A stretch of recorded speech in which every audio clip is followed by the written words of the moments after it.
He moved his family here a number of weeks ago. They loved it here. They were only supposed to be here on a temporary basis, but they love it here so much, he decided to stay on permanently. So congratulations, Brent. Welcome aboard. With that, we do have an addition to the agenda. So can I get a motion, please, that the agenda for the June 10th, 2025 Committee of the Whole meeting be adopted with the addition of closed session item G2, legal update pursuant to FOIP section 27, privileged information. Go ahead, Councillor Chouinard. I'll make the motion with the addition. You want me to reread? No. Thank you. All those in favor? That motion is carried unanimously. Can I get a motion, please? The minutes of the May 13th, 2025 Committee of the Whole meeting be adopted as presented. Go ahead, Councillor Moore. I so move. All those in favor? That motion is carried unanimously. We have no presentations and delegations. We will move on to bylaws and policies. Draft pet ownership, draft bylaw number 2313, presented by our Enforcement Services Manager, Eric Christensen. And to Jen in the back, just let you know the mics are not queuing up. They're automatically going live.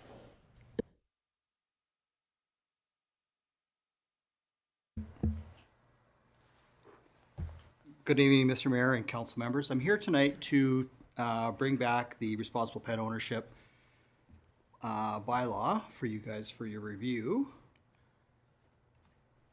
So challenges with the current bylaw include limited focus on pet welfare, primarily enforcement focused on limited emphasis on pet care and ownership responsibility, does not speak to their roles and responsibilities of pet ownership, and limited cat regulations, unclear or vague definitions to assist with better understanding of pet ownership and enforcement.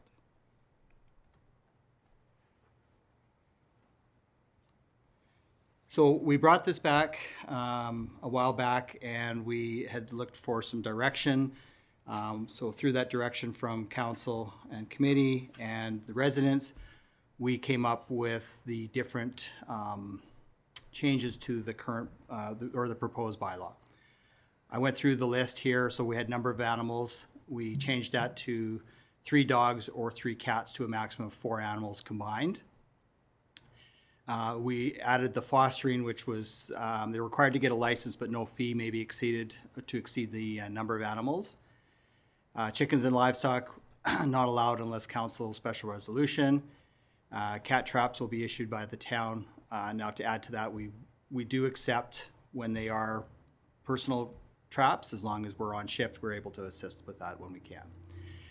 Increased enforcement and fines, so the fines were increased when better defined. With the fostering, again, we're bringing it, part of that is the over limit permit is required to take more than 4 animals while fostering. At this point is a no charge permit. Cat licensing, all animals must be licensed, and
Thank you very much for your presentation. Council, do you have any questions? Councillor Chenard.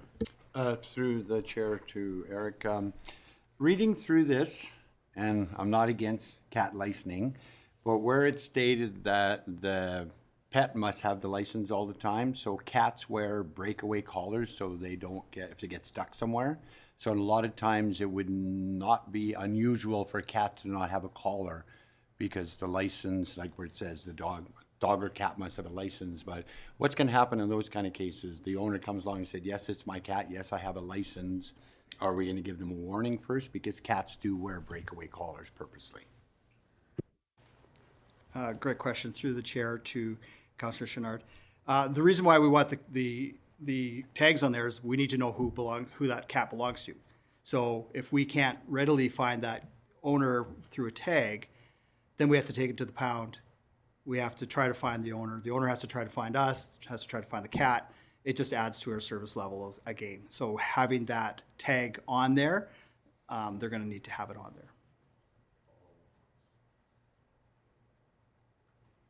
Follow up, does the pound have a scanner for chips? Because most cats and dogs, if they're any value, they have a chip in there. So if it was my cat, collar's gone. So if they have a scanner, the scanner would say it belongs to me. So do they have a scanner there for scanning chips? Great question through the chair to Councillor Chenard. I don't believe they do. I would have to double check on that. I can't answer that question fully right now. I know that a lot of people, we do take them to the vets to get them scanned. We are in the process of actually purchasing our own for our department, for our officers to carry them. I've worked at other municipalities where we've had that and we could check them. We still have to have access to the database, so that's still the issue that we have to, which we've now got a connection for that. Councillor Taylor. Through the chair to administration, Mr. Christensen, thank you for bringing the bylaw back. Just a few comments and then just a couple of questions. First things first, I will say I like the fines in there and the level of the fines that are in the proposed bylaw. Again, I think we've talked about this before, that we want our fines to have some meat to them, and we are seeing some meat on some of those fines, which is great. I do bring up, though, that perhaps some of our other bylaws still need to be updated, and those fines still need to be, brought into the appropriate level. Other comments, with regards to the cat licensing, I'm in favor of the cat licensing at this stage, if that's the route, it seems like the route that we're going.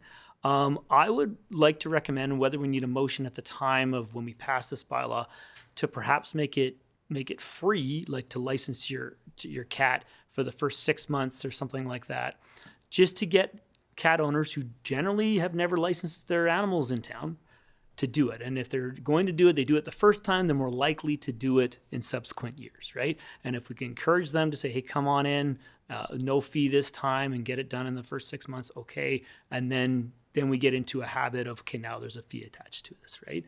Whether or not I guess we'll need a motion at that time, but that's something to look at. Two questions, just on nuisance animals and then vicious animals. Under 21 nuisance animals, talking about conditions, where the CAO might perhaps have conditions for owners that have a nuisance animal. What types of conditions could be created, or examples that you might have in terms of conditions to have a nuisance animal? That's a great question. Through the chair to Councillor Taylor. I guess it would just based on the situation. It could be if it's a nuisance that we've gone to that location, that residence numerous times for a barking dog. Mm-hmm. Could that condition be that they have to have a shock collar, a bark collar, okay, those type of things. So it'd just be based on whatever that situation would be that we were dealing with, okay, to make it a nuisance animal. Okay. And just second question, thank you. With 22, in terms of vicious animals, and of course, vicious animals, now we're dealing with a severity. They're threatened individuals. Maybe they've harmed individuals. Nowhere in the bylaw does it ever say that we have to get in touch with RCMP. Is that something that's just going to happen on its own, or is that something we need to place in the bylaw? Because now we're dealing with someone who's has an animal that it could potentially harm others or has harmed others. And is that going beyond the level of our enforcement services to now bring in the RCMP? Great question through the chair to Councillor Taylor. I mean, the RCMP can enforce this bylaw as well. So if it, depending on the severity, it may be a joint investigation between enforcement services and the RCMP. You know, we would work together on that file. So they would still be able to enforce anything on here. So, and we don't need that. No, because they're under the definition of peace officer is a community peace officer, RCMP member, SPCA member, that type of thing. Council, any further questions or comments? Go ahead, Councillor Bevan.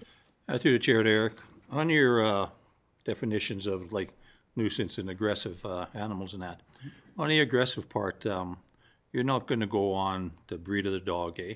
You're just going to go on the behavior of a dog if he's going to be aggressive in that? Through the chair to Councillor Bevan. Absolutely right. It's not based on animal breeds. It is based on the behaviors of the animal. I mean, you could have a small chihuahua that's biting everybody, same as anything else, right? So. Thank you. Council, any further questions, comments, or concerns?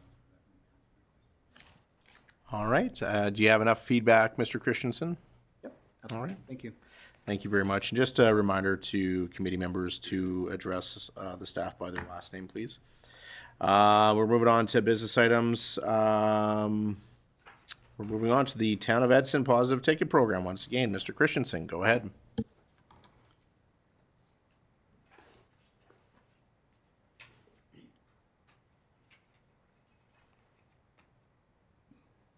There we are. All right. Thank you for allowing me here to present this tonight. This program is near and dear to me. I've started this program in a number of other municipalities. This isn't a new program to the Town of Edson. It is just revamping it. So the idea of this is to recognize and reward youth of Edson for positive and responsible behavior, promoting good citizenship, safety, and engagement while building trust between youth and enforcement, fire, and RCMP. With this, they would be issued a positive ticket for acts of volunteering, safety awareness, and community kindness. So these are what the tickets look like now, a little bit different than what they used to look like. This is being represented by the Town of Edson Municipal Enforcement, RCMP, and the Town of Edson Fire. On the front of the ticket is what they would be caught doing. The back is just information to the youth that they could call if they have any questions or need some help. So who issues these tickets? Municipal Enforcement, RCMP, and Fire Department. And it includes the description of the positive act, encouraging message, and resource information. And how it works. So with these tickets, each ticket has an entry form on the bottom for monthly and quarterly prizes. We have gift cards for local businesses, and we're going to promote it through the schools, social media, community events, and parent involvement. So the impact on this is it fosters a positive relationship.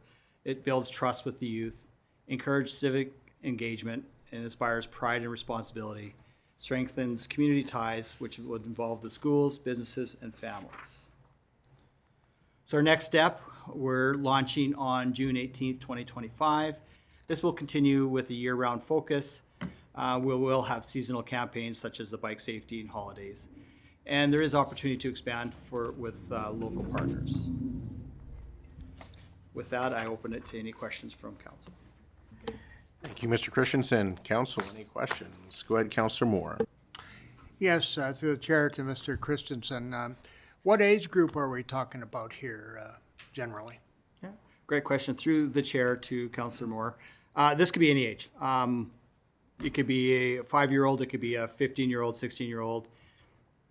It could be anybody that we see doing a positive act within the community. Councillor Taylor? Through the chair to Mr. Christensen, I love the program. This was a great idea. Thank you for revamping it and bringing it back.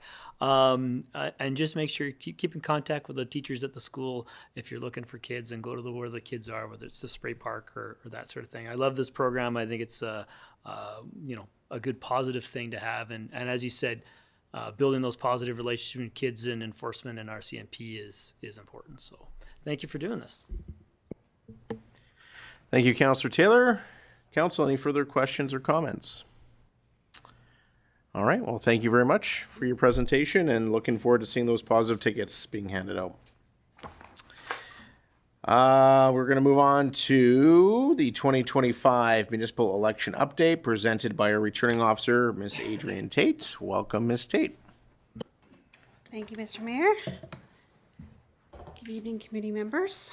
Thank you for having me back. I'm here this evening to present an update on the key legislative changes and plans for the 2025 municipal election.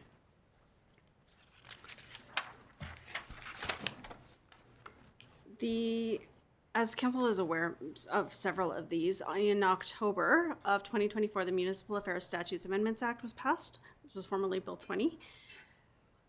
On May 15th of 2025, the provincial government passed the Municipal Affairs Statutes Amendments Act, which amended the one from October that was formerly Bill 50.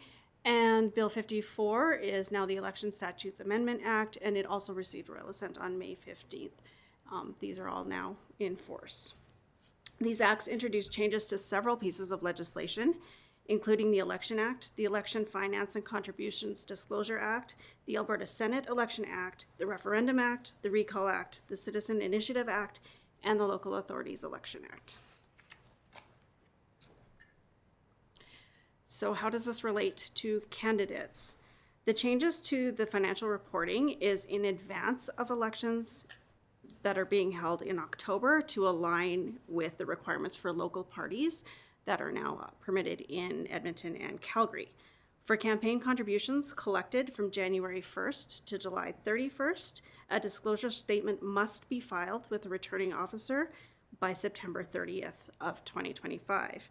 For campaign contributions collected from August 1st to December 31st, a disclosure statement must be filed with the returning officer by March 1st of 2026. Candidates are strongly encouraged to review Part 5.1 of the LAEA and be up to date on all of the changes to the campaign financing rules. I would like to note that a notice of intent must be submitted or filed with the returning officer before accepting campaign contributions or incurring any campaign expenses. And that notice of intent does go on the website. You can file your notice of intent and nomination papers at the same time, but the notice of intent must be filed prior to incurring any expenses or contributions. Recount procedures have also been clarified with the new changes, and a candidate, this is a big one, may now withdraw for any reason within 24 hours of election day. Previously, candidates were only allowed to withdraw if there were more candidates than seats. So theoretically, now if we have less candidates than seats, there's a whole new procedure if somebody wants to withdraw. That makes sense. There have also been changes to advertising guidelines. The Election Statutes Amendment Act amends the provincial elections, so election signage as it applies to the provincial elections. However, Municipal Affairs recommends that municipalities review and amend their bylaws as needed, including traffic and land use planning bylaws, election sign bylaws included, to reflect that municipal restrictions of rules surrounding election signs and advertisements for provincial elections are prohibited. This would mean that the town election sign bylaw would still, at this point in time, be in effect for municipal elections and federal elections, but would not apply to provincial elections. Bill 54 also provided regulation making authority for the Minister of Justice to establish the rules respecting election advertisements or signs. So more may be coming from the Ministry of Justice on specific rules regarding election advertising. Previously, election signs specifically were governed through Alberta Transport, so that has now moved ministries as well. Changes for voters in the voting process. Under Section 49 of the LAEA, municipalities are required to maintain a permanent electors register. We encourage all voters to register and/or confirm their data via voter link. That's the easiest way. To ensure that they are on the register for election day, you have to be on the register in order to vote. So if a voter has changed their name, changed their address, even if you've previously voted in other elections, we encourage everybody to take the 3 minutes it takes to log in and make sure that they're still on that site. Municipal Affairs Statutes Amendment Act also clarified that only a returning officer can access the permanent electors register. Returning officers are required to provide a copy to another elected authority within the same jurisdiction upon request. This provision specifically enables school boards in the same area to access the permanent electors register. Importantly, the law does not permit distribution of the permanent electors register to individual election workers, candidates, or their agents. Only returning officers of the elected authority may receive the copy.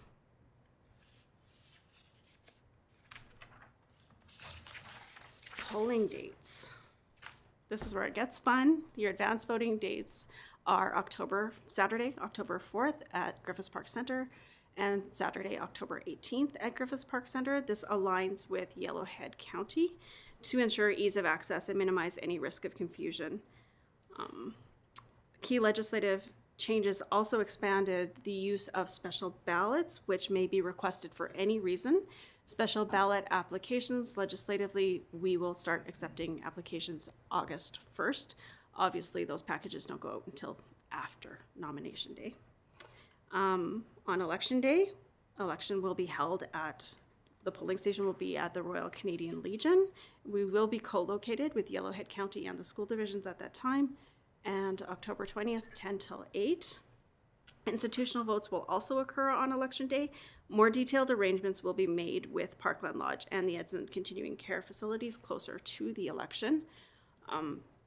We're still trying to understand the impact special ballot applications will have that way, because it may be easier for those residents to vote via special ballot. So that's also being taken into consideration. Post-election, the Municipal Affairs Statutes Amendment Act, the one in October, has made attendance at council orientation mandatory for all elected officials regardless of the number of terms previously served. While Code of Conduct training was mandated under that Municipal Affairs Statutes Act, the most recent amendments introduced through Bill 50 have eliminated the requirement for municipalities to adopt codes of conduct. As a result, municipal councils are now prohibited from creating or enforcing such codes. At this time, it remains uncertain as to whether the province will introduce new legislation or a standardized framework to replace these codes, and that will determine future training requirements. So as the legislation reads, we still must make that mandatory, but we're trying to figure out how that's going to look.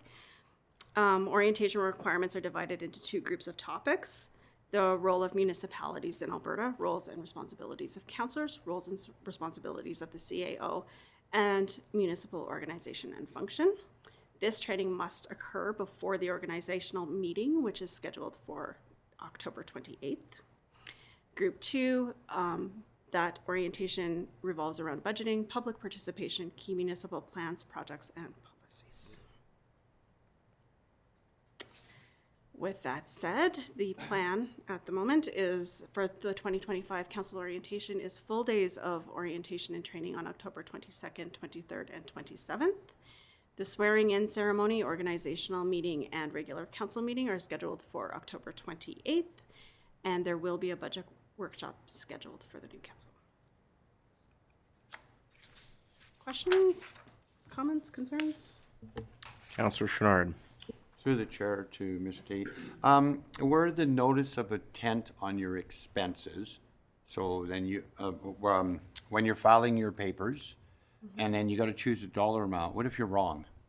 Because there's a letter of intent, so you're not, like, if you're doing donation, know what they are, but if I'm understanding that, what you think you're gonna spend on your campaign, is that correct? Through the chair to Councillor Chouinard, your notice of intent is not the same as your campaign finance disclosure. Okay, so if I'm understanding, it's only if you take donations from people, you need the notice of intent, correct? Or for campaign, or through the chair to Councillor Chouinard, for campaign finances, you also like to incur any expenses or contributions. Like if you're going to spend anything, the notice of intent must be filed before you have any expenses or receive any contributions. So that's where I'm understanding, right? So if I'm spending my own money, I still need a notice of intent. So if I say, okay, I'm thinking today I'm gonna spend $5,000, so you put in $5,000 and you only spend 1,500, what happens then? Counselor Schnard, you're not disclosing what you think you're going to spend. Your notice of intent It's just that I'm gonna spend money, is that you are going to be running in the election correct? and that then you can go ahead and spend money or not spend money.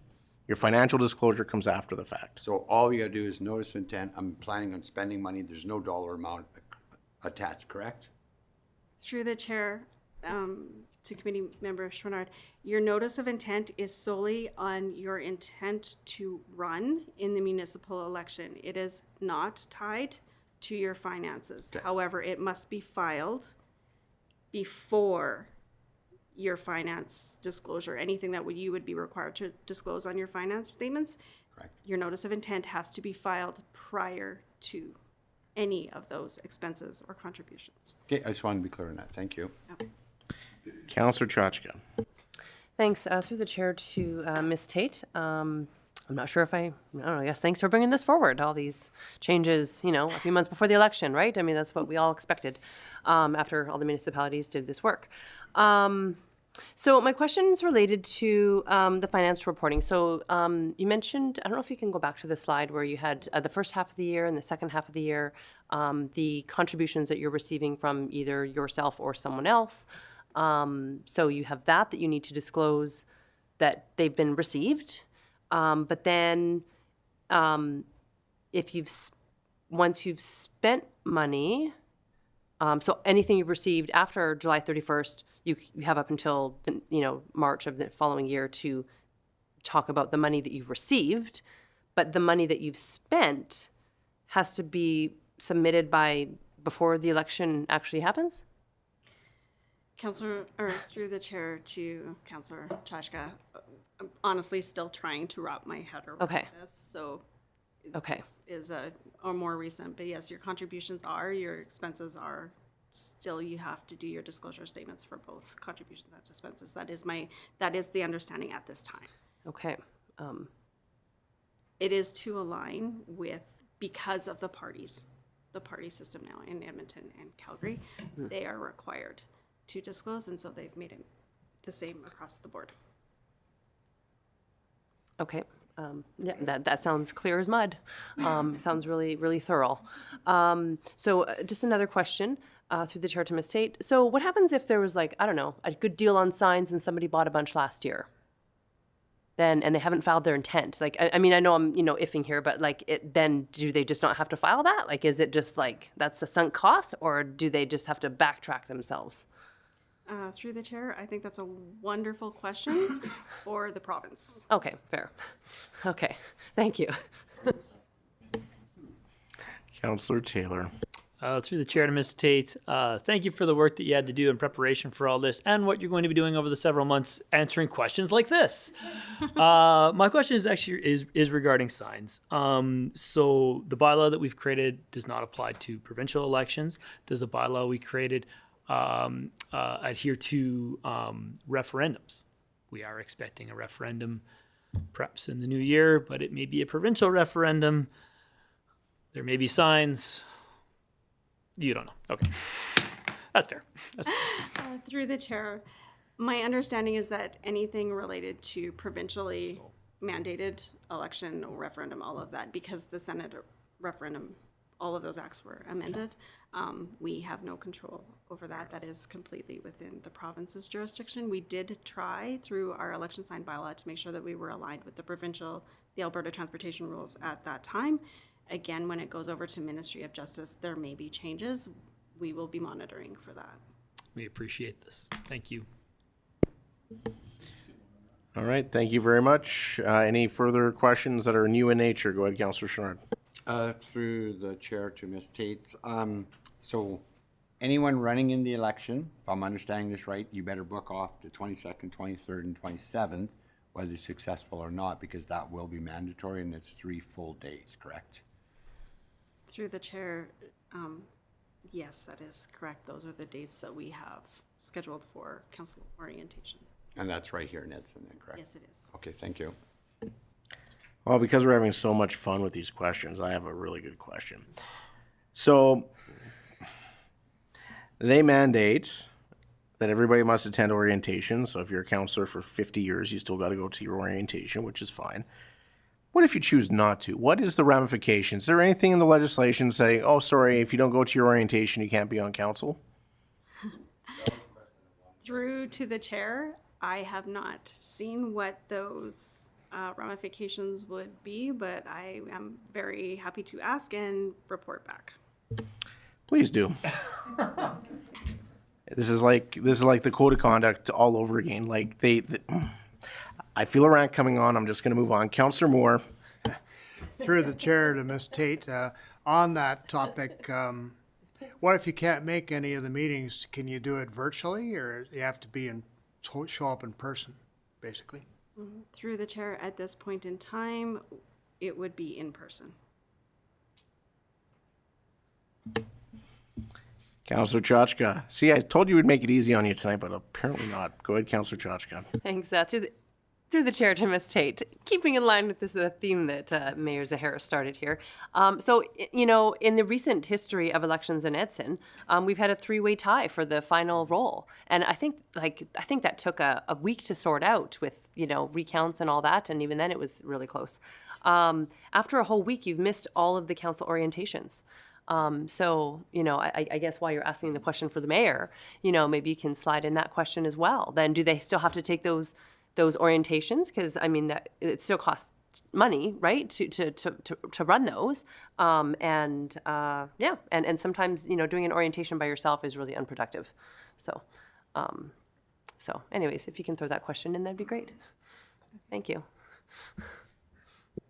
Councillor Chenard. Through the chair to Ms. Tate. So if I'm clear, there is a site that will explain all the sign bylaws to me, and it'll be the Justice Minister that decides where I can and can't put my signs. Am I hearing that correct? Councillor Chenard, the Justice Minister is responsible for the provincial signs. The municipal signage is still under a municipal bylaw, and yes, all the information is available on the Town of Edson website. Is that correct, Ms. Tate? Through the chair, yes, at this point in time, our municipal bylaw is what is governing our municipal election signs. Through the chair as well to Councillor Chachka, they have tightened up all the timelines for recounts, so we have 24 hours. All right, unless you go to court, and that took like 2 months. Interesting stuff. All right, thank you very much for your update, and we will see how this goes. This is what happens when you rush legislation and don't think things through. All right. We will move on to such a more fun topic of discussion. The YCE multiplex update presented by Mr. Wagstaff, General Manager of Community and Protective Services. Ms. Kate, I understand that bar is open across the street.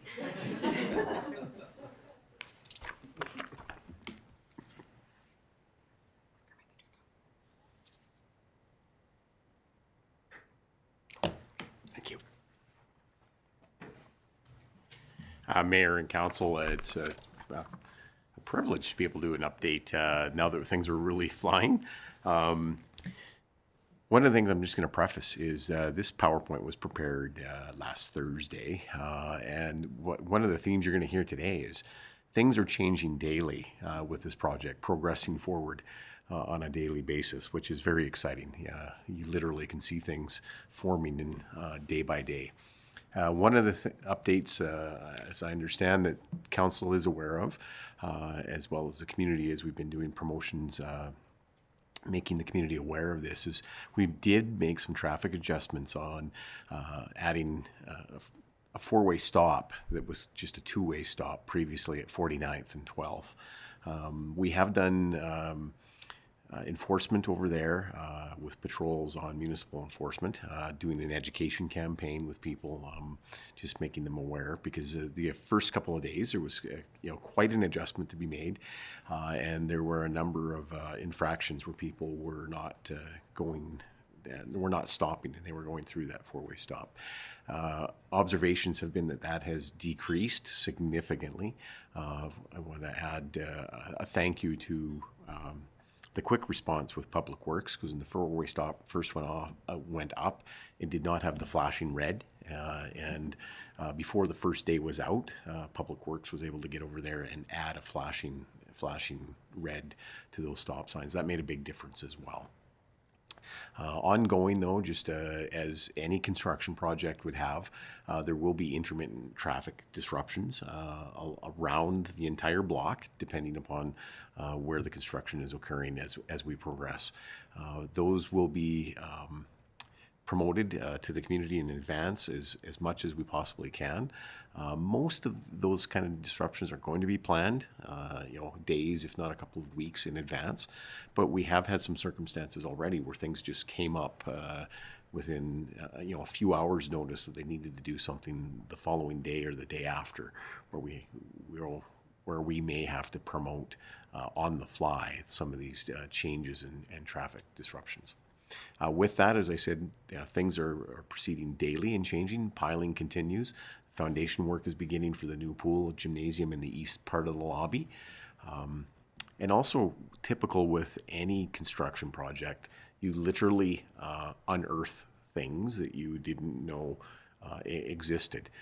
We did have one of those come up, and that was the drawings that we had done for on record of where one of the water lines was 1.5 meters out from the actual site, and I use that word in both terminology of the location as well as visual.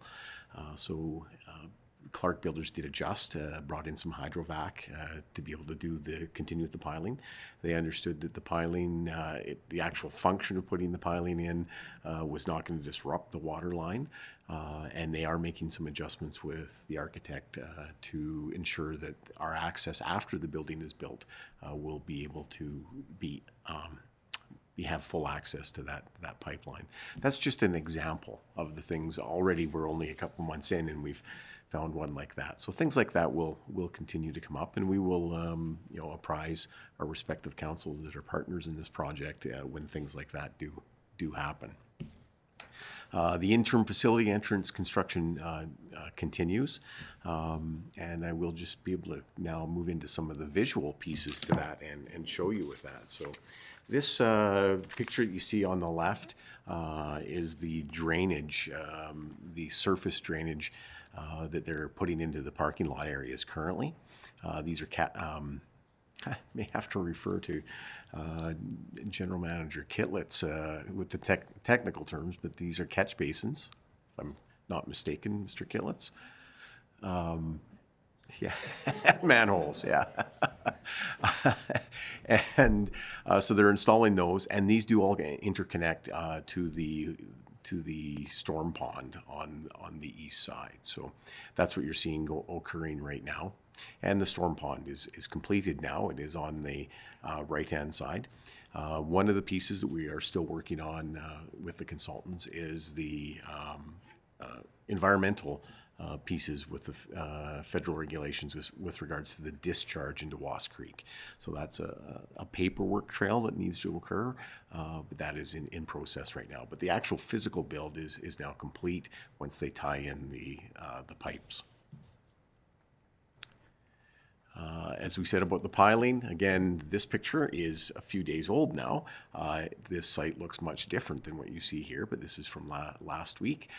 Now there's significantly more equipment on site with backhoes moving.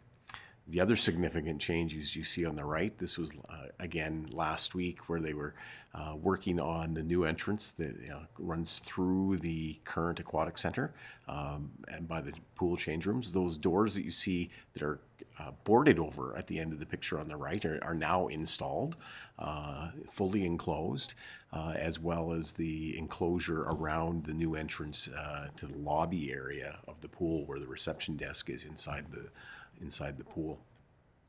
Just to note, one of the things that was learning and shared was there's a fence up inside the pool now that guides people as they come through, so that after they've paid and they've made or swiped in and they make their way to the change rooms, they don't have access to the pool until they get to the end of the gate.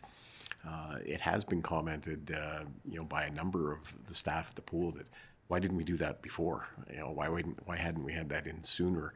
Because the access of the viewing area was, literally right into the pool. But nonetheless, we won't have to worry about that in about a year and a half. That's time.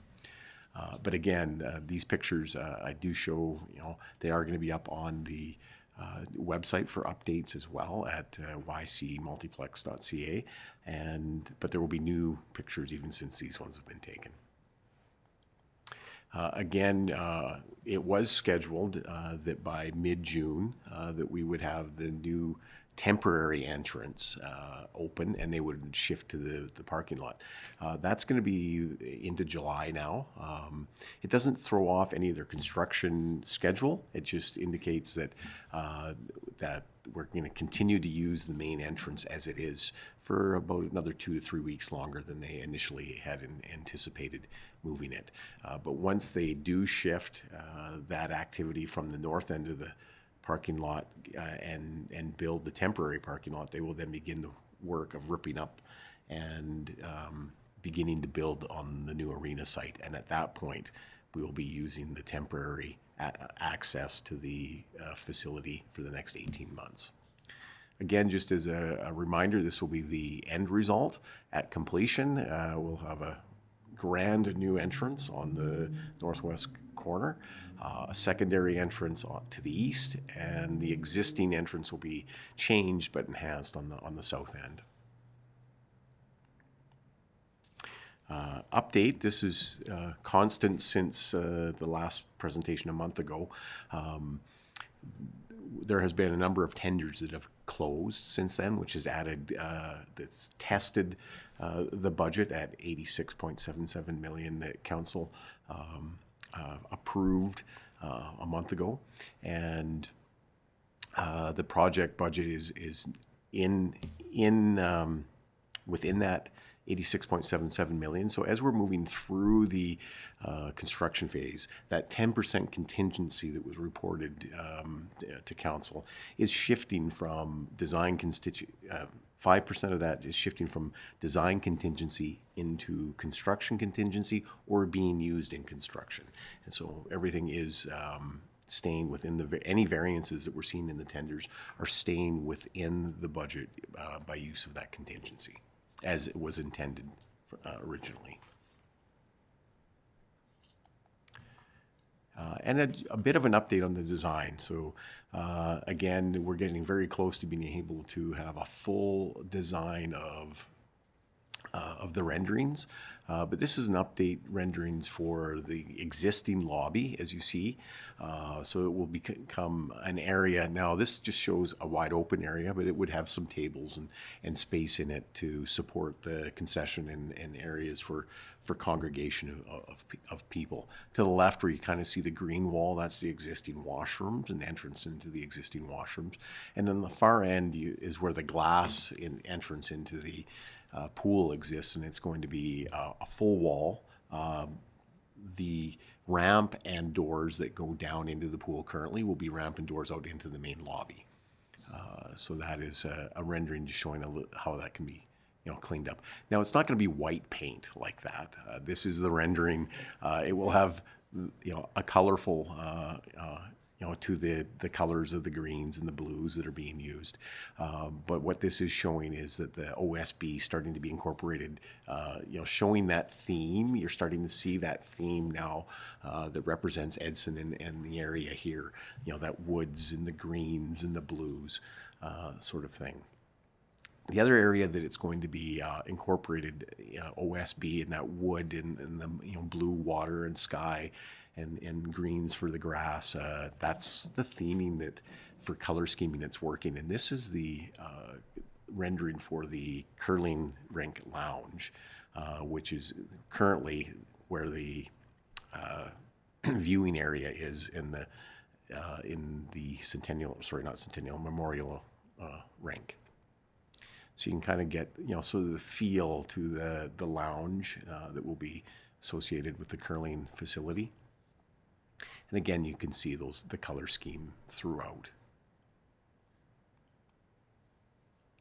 I do want to just point out so that we can, set the expectations. You see, as you look out into the memorial rink there where the curling facility is, it looks quite white and looks like it's had a whole fresh redo on it.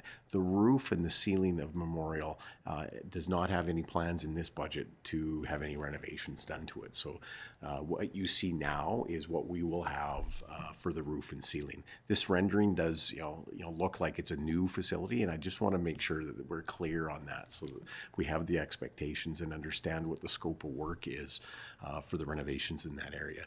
The money in the budget that we've been placing into this has been into the renovations for the lounge and making sure that that is a modern nice facility for the community to use. And with that, that's the last month activity. Thank you, Mr. Wagstaff. We will open the floor to questions. Go ahead, Councillor Moore.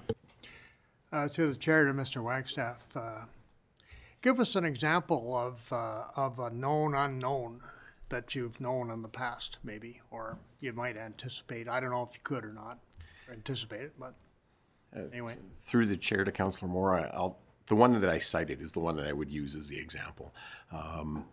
What we knew to be true was the plan showed a water line that was 3.2 meters off of the base of the corner of the building, and when we opened up the ground, we found that it was 1.5 meters closer than we expected. So it'll be things like that. So once you start to dig into the ground or open up walls, you may find the odd surprise. Maybe you'll find Jimmy Hoffa. Go ahead, Councillor Taylor. Through the mayor to Mr. Wagstaff, always love the updates. Thank you. Just regarding the four-way stop, I've heard, believe it or not, many positive things from parents, staff, and students regarding the four-way stop outside the school. Yes, some of them admitted to blowing it in the first few days. They apologize, but they actually like it. And that's something that I think a lot of parents had wished to have perhaps years ago. So thank you. As for the safety railing as well, I heard from parents just at the swimming pool as well. They wish they had the safety railing many years ago. We've all had kids run out of the dressing room and the deep end is right there. So having that railing is helpful and something to think about with the new facility as well, whereupon the dressing rooms exit. They exit, if they do exit into a deep end, they don't. Perfect. Which is good. One thing you brought up in the briefing note is the existing aquatics facility that we have and some of the issues that we've been having with maintenance and things like that. What kind of dollar figures have we been looking at in terms of just maintaining the current pool that we have? Ensuring, because it's been a priority of this council to ensure that the pool remains open until the new one is ready. But of course, that comes with a cost. There's a reason why we closed the hot tub. So wondering, what kind of financial outlook there is for the current pool to keep it open. Through the chair to Councillor Taylor, I'll address that one, and I do want to come back to the four-way stop, but I'll address your question first with regards to the costs of maintaining the current facility. One of the challenges that we are facing, not related at all to the construction, just with maintaining the aging facility that we have, is that it's beyond its end of life.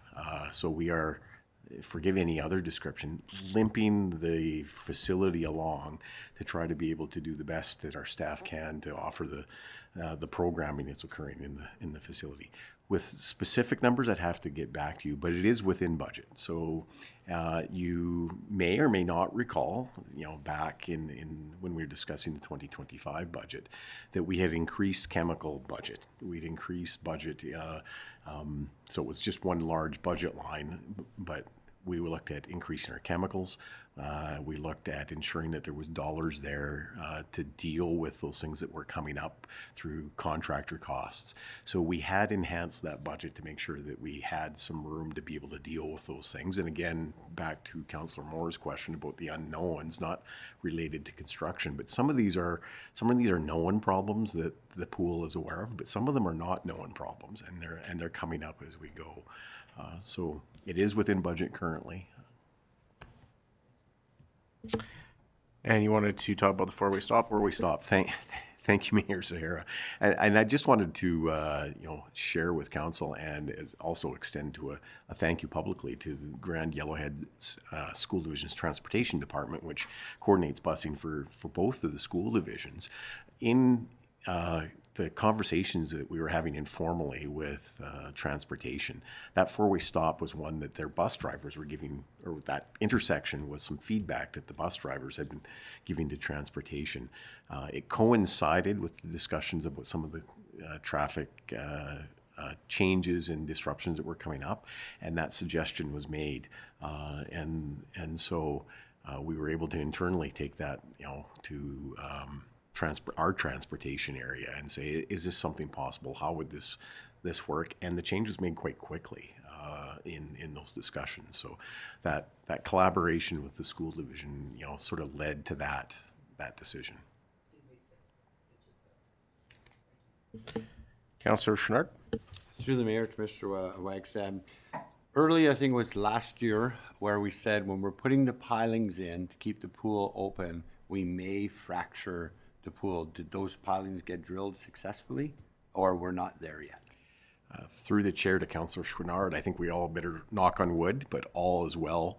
To that end, though, we did also, take some additional geotech just to reaffirm that was going to be the case. So the Clark Builders was confident that with that additional geotech that it was not going to impact the pool. Again, that's all collectively knock on wood. It appears it has not, and things are still functioning. Councillor Bevan? Through the chair to Mr. Wagstaff. Just on your four-way stops there and that, I'm glad they changed it from yellow to red on those signs, because they had the yellow lights up first and people were just kind of stopping hesitantly and going through it. And then they went from yellow to red. But a lot of the time those red lights are not flashing anymore. They just are strictly battery operated for 24 hours. I was up there today doing some stuff, and I know that four-way stop time, I looked up and there's no red lights flashing on there at all. They've completely 100% stopped. And people are still looking at them like, okay, do I stop now or do I go through, even though there's a stop sign there? And I guess the other one here is on your parking going north on 49th, the parkway, is it, who's doing there's a parkway up there? Or they got the big gravel trucks. They're parked probably within about 2 feet from the stop sign. So people are pulling out past the nose of that truck and getting their nose onto 12th Avenue. If they could back themselves up a good 10 feet so when they come up they can see the stop sign. Because somebody's going to get their nose knocked off on one of those vehicles when it goes through if they don't stop in that. Through the chair to all of council, I'll note that. We'll talk to our enforcement as well as Public Works just about the flashing red lights. I'm not exactly sure how those work, but I do believe they are battery operated. But we'll add that to ensure that we're watching for that. With regards to the parking, actually, I'll share with council that late this afternoon, there was a conversation prompted from Clark Builders just to let us know that they had noted the same thing around parking. So it has been highlighted to their site superintendent to talk to the subcontractors about their parking and being conscious of that. So I'll reiterate that and follow up with our site superintendent. Thank you, Councillor Bevan. Through the chair, through Mr. Wagstaff, I asked you this the other day here, well, I guess last council meeting. I'm still getting a lot of people asking me, why aren't they working on the weekends? They only work 5 days a week. They have a nice weekend they could work, and if it rains, they're down to 2 days, maybe no days at all. And if you add it up for a whole year, say they could work every weekend, you're looking at 96 days, 100 days that they're kind of wasting where they're not working. I know when I was in construction, we worked 7 days a week, no matter what it was. So I have, through the chair to Councillor Bevan, I have asked Clark Builders on that. It was part of their original work plan that they did to do 5 days a week and leave the weekends for two reasons. One was you pay a premium when you're doing what you described as, working through. So as their original schedule and cost control, they had scheduled out the only work during the weekdays.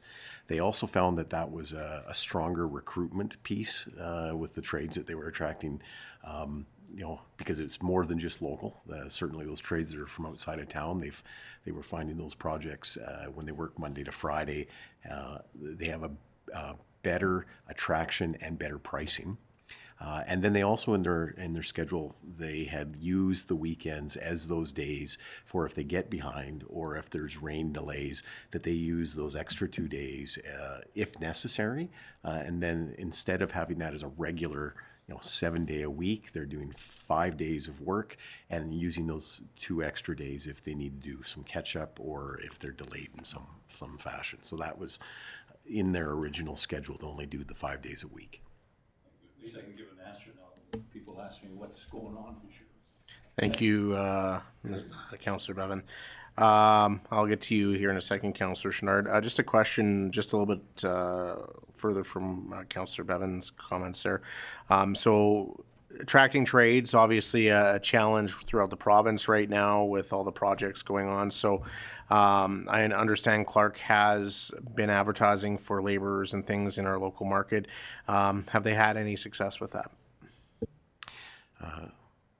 Through the chair to the chair and all of council, yes, they have, and they are doing a good, getting a blend. They have indicated to us that they, both with sub trades and some hires directly for Clark Builders have been local. As they continue to, get those sub trades, they're finding some very good success with local contractors, and I think that was all you could ask. Is that correct? Yes. Thank you. Councillor Chenard. Just to follow up through the chair to Councillor Bevan, those trucks you talked about parking, they're regulated. You must stop. You can't go 7 days a week. So there's regulations that stop these trucks from moving. Councillor Chachka. Thanks. Through the mayor to Mr. Wagstaff. Thank you for bringing this update forward. Our committee met earlier, so this is the second time receiving it today, but it's good, just as good as the first time. I just wanted to say thanks to you and the comms department for the regular updates. I think that's been really helpful for the public to understand what's happening. As you mentioned, the update, you did that up on Thursday, and so many things have already changed since then. And having those regular updates to say what's happening and then what's kind of be prepared for, this over the next week. I think that's really helpful so people kind of feel in the loop. And when we have changes that are regularly occurring, especially to traffic flows or to the way the facility is being used, I just wanted to say thank you. It's really appreciated to hear that in advance. Thank you. Council, any further questions or comments? Once again, thank you very much for the updates, and hopefully the weather continues to cooperate with the ongoing construction. of the multiplex. Can I get a motion, please, that the meeting move into closed session pursuant to Section 27, Privileged Information of the Freedom of Information and Protection of Privacy Act? Go ahead, Councillor Taylor. I so move. Thank you. All those in favor? That motion's carried.